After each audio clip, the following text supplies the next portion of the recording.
Masih bersama saya Budiman Tanrujo di satu meja The Forum. Adi Prayitno. Dari surat Forum Purnawirawan TNI, siapa yang paling mendapatkan keuntungan dengan surat yang meminta agar terjadi pemakzulan terhadap Gibran Rakabuming Raka?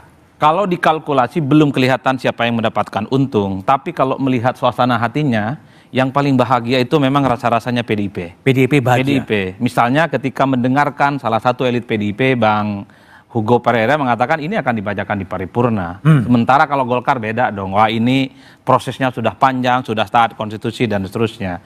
Yang ingin saya katakan adalah ketika ada kaitannya dengan wakil presiden, ketika ada kaitannya dengan Jokowi, hal-hal yang sifatnya pemakdulan, saya kira satu-satunya partai politik yang paling bahagia pastilah PDIP. Nah, yang kedua, Bang, apa yang disampaikan oleh Bang Kodari, Bang Syukur, belum baca, belum sampai suratnya, ini kan jawaban-jawaban normatif. Di negara kita kalau sudah bicara tentang DPR, elit berkehendak, besok pun itu jadi barang, ya. Bang. Kun fayakun, semudah kita membalikkan telapak tangan. Kan kita melihat bagaimana korespondensi historisnya. Ada revisi yang terkait dengan undang-undang pilkada, 7 jam selesai. Tanpa dibaca. Itu tanpa dibaca ya. Undang-undang ketok magic, Abang dah. Artinya apa? Kalau soal isu pemakzulan ini sudah sepakat pada level elit, besok pun jadi. Kalau pada level elit tidak mau, besok pun tidak jadi. Jadi elitlah kunci dari segala-galanya soal pemakzulan ini. Jadi Bang Syukur ini jangan pura-pura nggak tahu juga lah. Bang Syukur, selain jawaban tadi yang Bung Adi mengatakan normatif, betulkah PDIP yang mungkin paling berbahagia sebenarnya? Ya, saya tidak tahu arti berbahagia itu ya. Karena feedbacknya kan tidak ada hubungan langsung ke partai kami. Nah, ini kan persoalannya. Forum Purnawirawan itu melihat mungkin ada hal-hal yang tidak pas. Nah, jadi kalau misalnya Mas Adi mengatakan bahwa yang paling berbahagia, mungkin saya tidak bisa mencari definisinya. Karena berbahagia kan berarti ada sesuatu feedback yang berpotensi mendapatkan keuntungan secara politik. Ya kan tidak mungkin dari kami jadi wakil presiden kan, kecuali udah siap-siap nih. Nanti yang menggantikan dari PD Perjuangan jadi wakil presiden. Seandainya itu bisa berlanjut. Ada mahasiswa ketawa loh, Bang. Itu loh. Jadi ya, itu yang saya katakan tadi. Nah, tentu saya sepakat yang disampaikan Mas Adi dalam satu poin, bahwa tentu nanti kita lihat elit-elit ini semua, ya, apakah memang ini harus dilanjutkan atau tidak. Itu yang saya katakan tadi, di pimpinan DPR, apakah lanjut ke fraksi-fraksi, ini kan banyak parameter, tetapi itu ada di atas semua. Oke, baik. Kalau Mbak Putri, apakah sebaiknya surat ini dibacakan di paripurna dan kemudian diserahkan kepada fraksi atau berhenti di Sekjen DPR? Ya, karena saya bukan pimpinan DPR, mungkin itu Mas Bud bisa tanyakannya ke pimpinan DPR. Sebagai anggota DPR, sebaiknya gimana? Kalau sebagai anggota DPR, saya sih pengennya pertemuan Pak Prabowo dan juga Bu Mega kemarin di hari lahir Pancasila itu dilanjutkan dengan pertemuan bersama mantan-mantan presiden lainnya. Jadi kan kita ngelihatnya adem dalam kondisi ekonomi serba ketidakpastian gini, melihat elit mantan-mantan presiden yang bergabung dalam satu meja itu kan memberikan kita secerca harapan bahwa kekompakan ini bisa kita bawa sampai bawah. Jadi itu harapan saya pribadi sebagai seorang anggota DPR. Oke, baik. Bung Kodari? Ya. Harapannya gimana kalau dari KSP? Apakah surat itu dibacakan di paripurna, kemudian dibahas di fraksi-fraksi, atau ya udah selesai aja gitu? KSP tidak punya posisi untuk punya harapan terkait dengan surat tersebut, karena suratnya tidak ditujukan ke KSP. Tapi kan pernah juga disampaikan kepada presiden. Ya, kita cermati aja perkembangan nanti, karena sekali lagi surat itu ditujukan kepada DPR, jadi saya kira bolanya ada di DPR, di Pak Syukur dan kawan-kawan. Bukan dulu Pak Wiranto mengatakan jangan ke sini dong, tempatnya salah alamat. Sekarang dikirim ke DPR, bilang bukan dikirim ke KSP.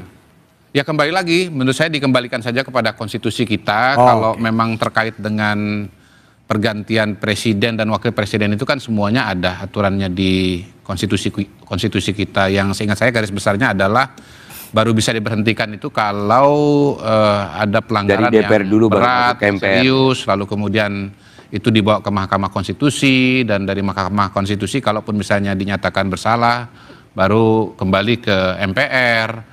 Jadi prosesnya masih sangat panjang, dan saya kira itu yang saya maksudkan, bahwa kita kembalikan semua kepada konstitusi. Oke, baik. Kang Gunggun, gimana Anda lihat tadi kalau Mbak Putri kan mengatakan kalau elitnya rukun, bawahnya rukun. Tapi yang sering terjadi kan diskoneksi ya antara elit dengan massa itu ya. Elitnya ngomong apa, masanya ngomong apa ya? Iya, itu kerap kali memang ada gap antara apa yang dilakukan di elit dengan yang di bawah. Tapi ya saya sih di poin tadi, perjumpaan presiden dengan mantan-mantan presiden penting. Terlepas dari apakah itu bagian dari impression management atau bukan. Tapi substansi perjumpaan itu penting. Hanya masalahnya adalah sekarang menurut saya harus juga ada semacam rembesan ke bawah ya dari apa yang dipraktikkan atau dilakukan oleh elit, Mas Bud.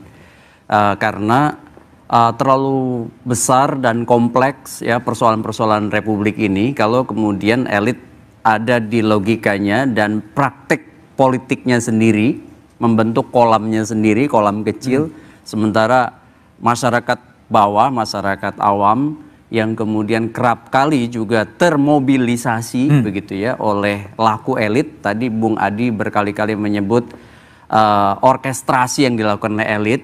Ternyata misalnya masyarakat itu lebih banyak menjadi penonton dari keriuh rendahan apa yang terjadi, sehingga kemudian terjadilah yang disebut dengan perilaku kolektif masif ya.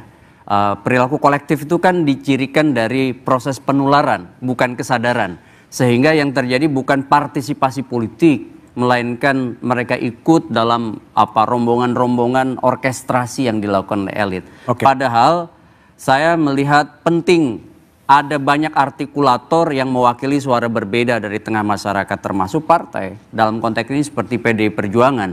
Saya mendukung kalau PDI Perjuangan memang memosisikan ya sikap dan posisi politiknya itu tidak kemudian berada di kekuasaan, melainkan di luar kekuasaan. Meskipun tentu pola hubungannya bisa konstruktif dengan pemerintahan yang saat ini berjalan.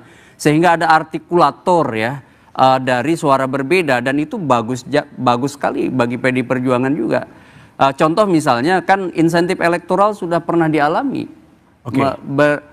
signifikan. Dimiliki oleh PDI Perjuangan pada saat PDI Perjuangan 2 periode berada di luar kekuasaan eranya Pak SBY. Nanti selalu ada diskoneksi antara elit dan massa. Kang Gunggun, terima kasih Adi, Pak Syukur, Bu Putri dan Kodari. Presiden Prabowo Subianto berkata, kalau tidak sanggup silakan mundur sebelum saya ganti. Tapi soal kekuasaan tak cukup diselesaikan dengan reshuffle.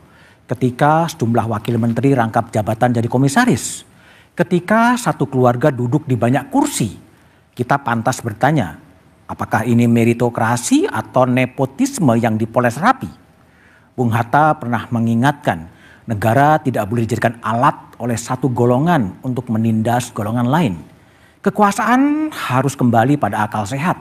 Kekuasaan harus punya empati di tengah korupsi yang merajalela, PHK di mana-mana, dan hukum dan konstitusi yang bisa diakali. Kita bukan cuma butuh perombakan, kita butuh keteladanan. Satu kata dan satu perbuatan. Satu Meja The Forum, tempat kita bicara apa adanya agar kekuasaan tak lupa batasnya. Selamat malam dan terima kasih.